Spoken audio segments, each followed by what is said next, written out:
La bourse de Paris est toujours dans le rouge avant l'ouverture des marchés américains, qui ont eux-mêmes clôturé en ordre dispersé hier soir à la suite des annonces de la Fed. Le Dow Jones gagnait plus 0,13% à 28 032 points. Le S&P 500 perdait 0,46% de son côté à 3 385 points.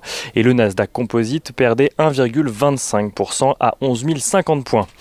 La tendance devrait être à la baisse également aujourd'hui, à en croire les contrats futurs sur les indices. La déception créée par les annonces de la Fed devrait poursuivre son effet sur la séance du jour.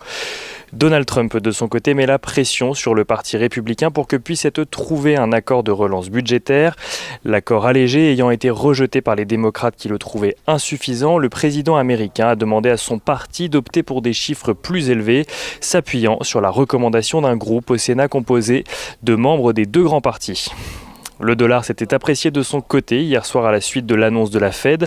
Cela n'aura cependant été que de courte durée. Après être passé sous la barre des 1,18 dans la nuit et ce matin, l'euro-dollar repasse au-dessus des 1,18 $ pour 1 euro.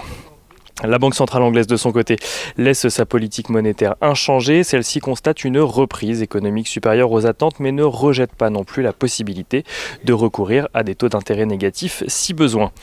Et du côté des valeurs à Wall Street, Snowflake décollait hier et gagnait 111% de sa valeur dès le premier jour de cotation. L'action, dont le prix d'IPO avait été fixé à $120, a clôturé à un peu moins de $254, offrant ainsi à l'entreprise une valorisation de 70,4 milliards de dollars.